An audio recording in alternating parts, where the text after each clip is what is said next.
Bismillah wa salatu salam ala rasulillah wa ala alihi wa sahbihi wa wala. Avant de rentrer dans le vif du sujet, un sujet qui va très certainement déchaîner les passions, je vous demande s'il vous plaît à tous, par respect, de rester jusqu'à la fin de la vidéo, de comprendre l'intégralité de nos propos, avant de donner votre avis, peut-être en commentaire, bien évidemment dans le respect.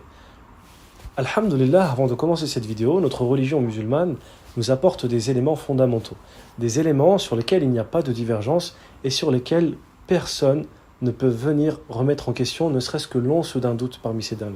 Le premier d'entre eux, et le plus important et le plus essentiel, c'est ce que l'on appelle la notion de tawhid, de l'unicité d'Allah, le fait de ne reconnaître qu'un seul Dieu et de se désavouer de toute autre forme de culte ou de rite. D'ailleurs, notre phrase que nous disons pour entrer dans l'islam, c'est La ilaha illallah.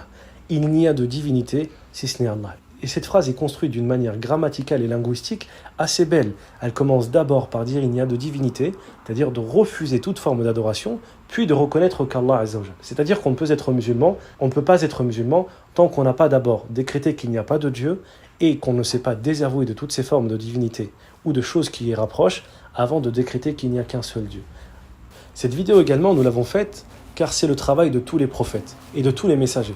Chaque fois qu'un peuple qui croyait en Dieu commençait à légèrement s'écarter ou à sortir du chemin droit, Allah envoyait des messagers et des prophètes les rappeler au droit chemin et leur dire que ce qu'ils ont fait, que ce qu'ils ont dit, que ce qu'ils ont commis comme acte parfois mondain ou atroce est quelque chose qu'Allah n'apprécie pas. Ces prophètes-là ont très souvent été combattus par leur peuple, car très souvent, la globalité, la masse des gens, lorsqu'elle se retrouve, elle ne juge pas selon les raisons, elle ne juge pas selon la raison et les preuves, mais très souvent, elle le fait en utilisant sa passion et ses émotions.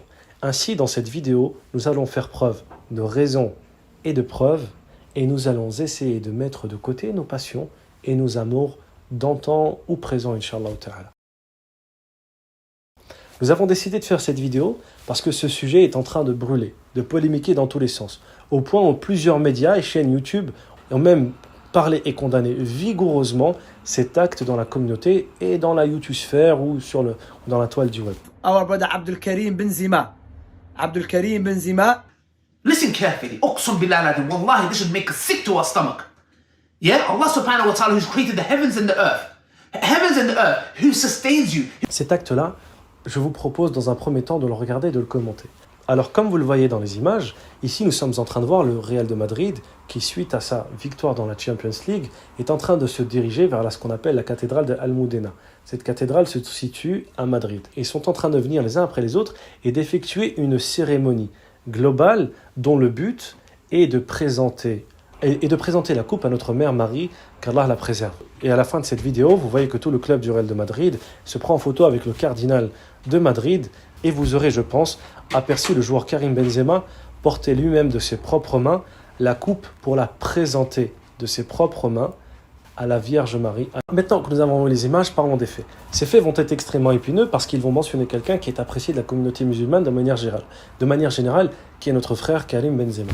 Karim, qu'il a promulgué et mis en avant bon nombre de fois, notamment durant le mois de Ramadan ou après des victoires, lorsqu'il remercie Allah subhanahu wa ta'ala sur Twitter ou sur d'autres réseaux sociaux, lorsqu'il dit Alhamdulillah.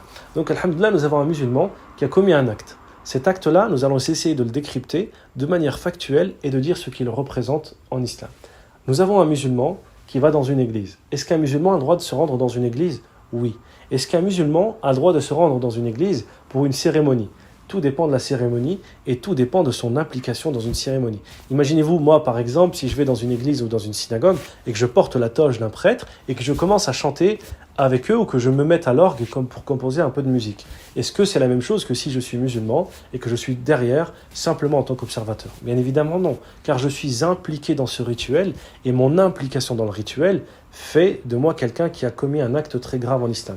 Car l'islam, comme nous l'avons dit, sur le fait qu'il n'y a de Dieu qu'Allah subhanahu wa ta'ala et que toute forme de statue, de stèle, de représentation autre que Dieu n'est pas quelque chose que nous avons, n'est pas quelque chose en quel nous croyons.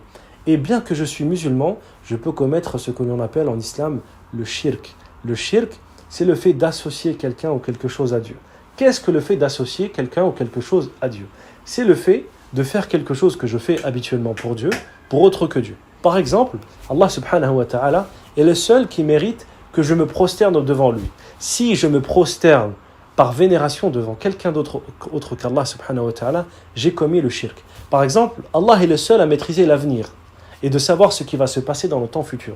Si je vais voir un devin, je lis l'horoscope et je fais quoi comme acte, alors j'ai commis le shirk. Si par exemple, je porte une main de Fatma ou une amulette et non pas une allumette, bien que les deux peuvent mener au feu, ou quelque chose qui pourrait me protéger contre le mauvais œil, le ayn, comme certains font, je porte ceci, khamsa fa'inik, toutes ces choses, alors ceci est également aussi une forme de shirk.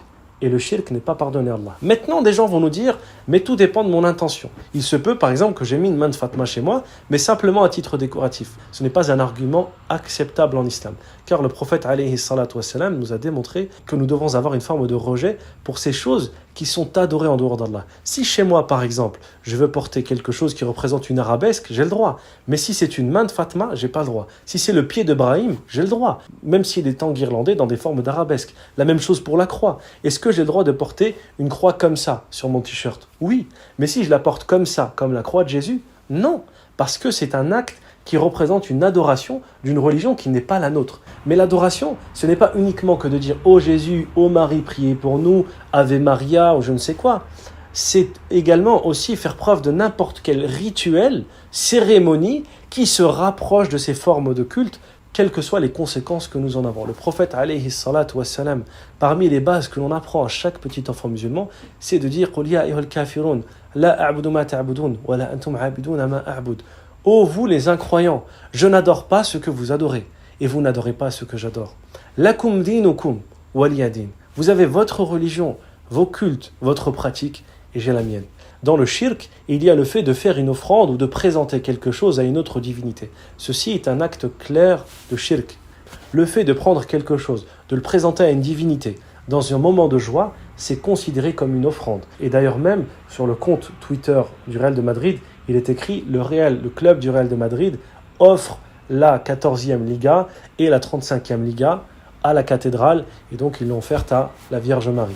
Bien évidemment, ceci est ce qu'on appelle en islam un qurban. D'ailleurs, pour la petite anecdote, le mouton de l'Aïd que nous sacrifions chaque année, c'est un qurban. C'est une offrande que nous faisons pour Allah. C'est quelque chose que nous faisons pour nous rapprocher d'Allah.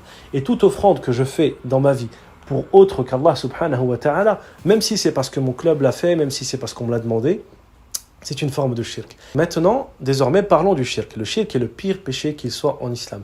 C'est l'abomination la plus extrême. Prenez quelqu'un, par exemple, qui est tué dans sa vie sans petit orphelin et qui est massacré des enfants et des femmes sans aucune raison. Il est moindre aux yeux d'Allah subhanahu wa ta'ala qu'à la personne qui a commis le shirk. Pourquoi? Parce qu'Allah est celui qui nous nourrit, celui qui nous abreuve, celui qui nous donne tout. Et Allah subhanahu wa ta'ala, comme il est rapporté dans le hadith authentique, il ne veut pas avoir de nous une forme de shirk, c'est-à-dire le fait de s'orienter vers quelqu'un d'autre pour le remercier d'un bienfait alors que c'est Allah subhanahu wa ta'ala qui nous le donne. C'est-à-dire qu'Allah subhanahu wa ta'ala dispose d'une forme de jalousie. Pas la jalousie que nous avons nous les hommes, mais d'une jalousie de nous voir faire autre que lui. D'ailleurs Allah dans le Coran nous dit « Inna Allah la yaghfiru an yushraka bih wa yaghfiru ma duna dhalika liman yasha » Allah ne pardonne pas qu'on lui associe quelque chose ou quelqu'un et il peut pardonner à quiconque. C'est-à-dire je peux boire de l'alcool, je peux fumer, je peux, qu'Allah nous en préserve, forniquer, faire quel que soit le péché, peut-être qu'Allah azza wa jalla va me pardonner. Mais si je meurs sur le shirk, c'est sûr et certain que c'est pour moi l'enfer. C'est ce qu'Allah subhanahu wa ta'ala dit dans le Coran. Et Allah ta'ala dans le Coran nous dit Inna shirka la dhulmun azim. Le shirk est certes la plus grande des injustices qu'il soit sur terre. Il n'y a pas d'injustice, de hagra, il n'y a pas de mal plus nauséabond. Et maintenant, on peut se poser aussi la question, est-ce qu'un musulman peut commettre le shirk? Est-ce qu'un musulman peut commettre le shirk? Est-ce que quelqu'un qui fait le ramadan, qui fait sa prière, qui peut même aller en umrah ou hajj peut faire le shirk? Bien évidemment que oui, malheureusement. Allah subhanahu wa ta'ala dans surat Luqman, il nous dit وَلَا إِنْ سَأَلْتَهُمْ مَنْ خَلَقَ السَّمَاوَاتِ وَالْأَرْضِ لَيَقُولُنَّ اللَّهُ. Allah il nous dit quand il parle de ceux qui commettent le shirk, et si tu leur demandes qui a créé les cieux et la terre, ils te diraient très certainement Allah subhanahu wa ta'ala. C'est-à-dire que des gens, ils savent qu'Allah est le créateur de tout. Mais dans leur pratique, dans leur vie, ils vont commettre des actes de shirk, Allah nous préserve. Maintenant, concernant le cas direct de notre frère Karim, est-ce que c'est un mushrik? Est-ce que c'est quelqu'un qui peut avoir l'appellation d'incroyant? Est-ce qu'il est sorti de l'islam? Car le shirk, quand il est commis en pleine conscience, fait sortir de l'islam. Nous ne sommes pas habilités en tant que musulmans pour le juger. Nous, en tant que musulmans, on se doit de garder le bon soupçon de notre frère, tant qu'il n'a pas eu un bayan, une explication claire. Et s'il est conscient de son acte, nous demandons à Allah Azza wa Jal de le guider et de faire en sorte qu'il comprenne la gravité de cet acte ignoble et qu'il revienne à lui repentant. En tant que musulman même, dans la législation et dans la loi musulmane, nous savons que certains actes sont considérés comme du kufr, comme de l'incroyance, mais ces actes de kufr ne rendent pas la personne qui l'a fait incroyant. Pourquoi ? Parce que peut-être que la personne qui l'a fait par ignorance, par suivi de la passion, par paresse, ou peut-être par perversion de son âme. Et toutes ces choses-là reviennent aux savants et aux personnes de science. D'ailleurs, si vous êtes intéressés, nous pourrons faire un live avec plusieurs étudiants en sciences religieuses et plusieurs imams compétents sur le sujet pour analyser plus en détail cette question et apporter les réponses claires. Maintenant, conclusion générale à tous les jeunes musulmans et à toutes les jeunes musulmanes. Pourquoi parler du cas Karim Benzema ? Alors Karim, que nous l'aimions ou pas, et je pense que la plupart d'entre nous, nous l'apprécions et nous l'aimons en Allah subhanahu wa ta'ala, nous pouvons premièrement, à la vue de ces images, ressentir un peu de gêne et de peine. Mais surtout, ce qui est grave, c'est que Karim est un jeune parmi d'autres jeunes. C'est que si Karim en est arrivé à faire cet acte-là, c'est que beaucoup d'autres jeunes musulmans pourraient le faire également, sans peut-être même se rendre compte de la gravité de ce qu'ils font. Et ceci est dû au principal fléau, le plus destructeur, le plus horrible, qui est l'ignorance. Al-jahl dhulumat. L'ignorance, c'est une obscurité, c'est une pénombre. C'est comme rouler à 180 km/h sur l'autoroute, en pleine nuit, sans phare, sans plein phare, sans feu de détresse, sans rien. On finira forcément par aller droit dans le mur. Et ceci est même contraire au premier ordre qu'Allah a fait descendre dans notre religion. Allah, le premier ordre qu'il a donné à l'humanité dans le Coran, c'est Iqra, lis, renseigne-toi, cultive-toi, connais ta religion, apprends-la, maîtrise-la, connais ce qu'est le tawhid, car tu es créé et tu es né pour ceci. Connais son importance, connais ses délimitations, connais l'inverse du tawhid, sais ce qui te fait sortir de l'islam et ce qui te préserve dans ce navire, comme l'a dit l'imam Malik rahimahullah, ce navire qui est le navire de l'islam, pour que tu puisses mourir en étant soumis à Allah subhanahu wa ta'ala. Ceci, si toi mon frère, si toi ma soeur, tu écoutes cette vidéo, ceci n'a pas pour but d'accabler Karim. Lahu ma lahu, alayhi ma alayhi. Il a ce qu'il a comme bonne action et il aura contre lui ce qu'il a comme péché. Et nous ne serons pas dans sa tombe le jour dernier, wala taziru waziratan wizra ukhra. Et nulle âme ne portera le fardeau d'une autre ce jour-là où ni nos familles, ni nos biens nous seront d'une utilité. Par contre, c'est une remise en question pour chacun d'entre nous, une introspection. Connaissons-nous réellement qui est Allah subhanahu wa ta'ala ? Il y a un exemple que je dis souvent et qui est révélateur de notre ignorance à nous, la communauté, à cette communauté jeune qui ne maîtrise pas et qui ne connaît pas Allah subhanahu wa ta'ala. Combien d'entre nous, on connaît Qul Huwallahu Ahad ? On connaît tous cette sourate. D'ailleurs, je pense qu'on prie peut-être 3-4 fois par jour avec Qul Huwallahu Ahad, mais combien d'entre nous savent ce que veut dire Allahu Samad ? On le répète tous les jours, mais on ne sait même pas ce que ça veut dire, subhanallah. Ceci est malheureusement le fruit de notre ignorance. Et il y a beaucoup, je pense, de jeunes comme Karim Benzema qui pourraient tomber dans ce péché.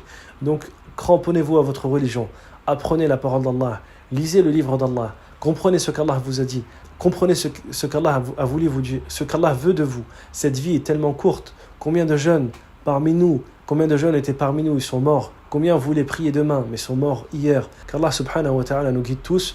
Je demande à Allah subhanahu wa ta'ala de me guider moi, de vous guider vous, ainsi que toute la jeunesse musulmane vers ce qu'il a de bien. Ce message est un message positif. Ce n'est pas un message qui a pour but de transmettre des valeurs destructrices. Mais c'est un rappel à l'ordre pour nous, tous en tant que musulmans, pour revenir au droit chemin. Barakallahu fikum, wassalamu alaikum wa rahmatullahi ta'ala wa barakatuh.